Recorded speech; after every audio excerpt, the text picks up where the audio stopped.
23e jour de tournage. Le temps est couvert et ça tombe bien, puisque le plan de travail nécessite une journée placée sous le signe du mauvais temps. Bill Rivard, le superviseur des effets spéciaux, a fait installer 4 ventilateurs sur le plateau. Ces ventilateurs, munis de moteurs d'ULM de 50 chevaux, recréent des conditions de tempête en reproduisant facilement des vents de plus de 85 km/h. On est mieux d'être en arrière des fans. Yeah. On est mieux d'être en arrière des fans qu'en avant. Pour recréer le blizzard, malgré la région où nous nous trouvons, l'équipe des effets spéciaux a besoin de neige artificielle. Rien de chimique dans cette neige-là. Il s'agit d'un produit 100% naturel, biodégradable, à base de fécule de maïs et de riz. Et c'est à moi, Louise Portal, qui joue et incarne la femme du maire dans le film, à affronter la première les éléments de la nature. Mais je suis pas la seule. Les techniciens doivent aussi subir le mauvais temps. Deuxième scène de la journée, il s'agit du même plan, mais c'est au tour de Rémi maintenant, qui incarne le maire de Sainte-Simone, de sortir de son dépanneur. Les ventilateurs n'y sont plus, mais le travelling est toujours en place. Déplacer le chariot qu'on appelle « dolly » dans le jargon professionnel, c'est tout un art.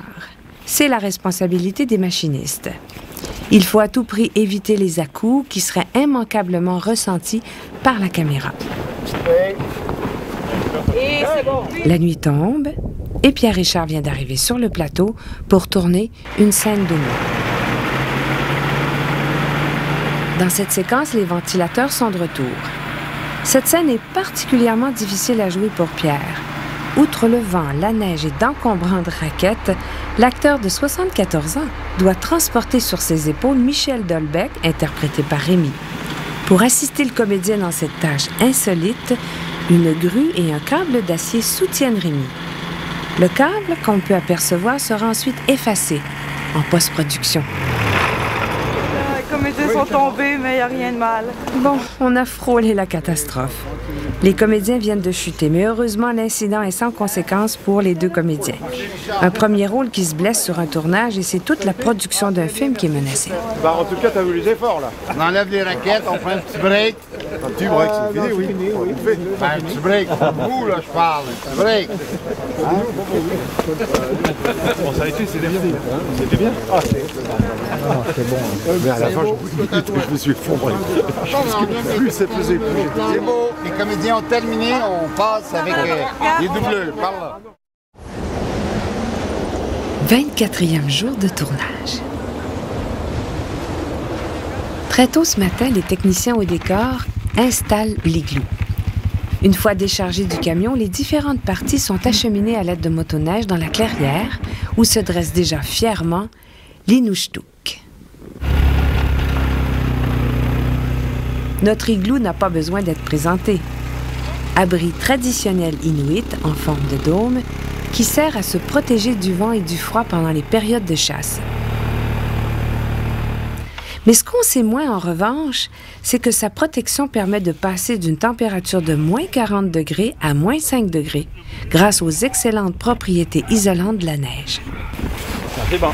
Alors les techniciens au décor sont venus vérifier que les différentes parties de l'igloo s'emboîtent correctement.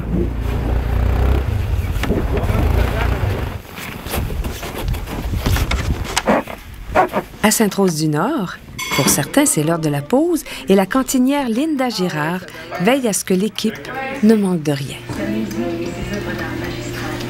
Et la cafétéria ne sert pas seulement qu'à la restauration de l'équipe. L'accessoiriste Véronique Arquette y règle les derniers détails avec le pyrotechnicien Jacques Langlois. Il recherche la meilleure façon de faire exploser un colis rempli de documents. Okay. Fait que ça, c'est le flash, puis ici... C'est de l'air qui est branché là-dedans. Ça va juste être projeté par l'air. C'est ça. C'est branché sur le même bouton. OK. Fait que préalablement, ça serait préférable que je déchire les feuilles de papier. Oui, c'est ça. Il va à random. C'est vraiment important. Comme je te dis, gars, j'en ai besoin d'une qui va servir de... qui va servir comme de lifter, de bouchon, c'est ça. Okay. Et les autres, on va les mettre comme ça, debout à la verticale. Côté plateau, c'est l'heure du maquillage, qui est aussi un moment de détente et de concentration pour les comédiens. Je vais pas arrêter de toucher à tout. J'ai du tout déconnecté. Et t'as réussi à te remettre? Non. Aujourd'hui, on tourne la scène numéro 21 qui se déroule dans le dépanneur de Michel et Loulou, interprété par moi-même et mon camarade Rémi. C'est la scène qui accueille les nouveaux venus à Sainte-Simone-du-Nord. Action! Entrez, entrez! Ben, debougrinez-vous, donnez-moi votre manteau. Est-ce que tu fais attention de lui? C'est avant, ça va être dehors. Non, c'est dehors. C'est ce qui préfère. Permettez-moi Oh, ouais, votre... Là, c'est là que tu fais ton discours. Chers amis, en tant que maire de Sainte-Simone-du-Nord, il me fait plaisir de vous souhaiter officiellement la bienvenue.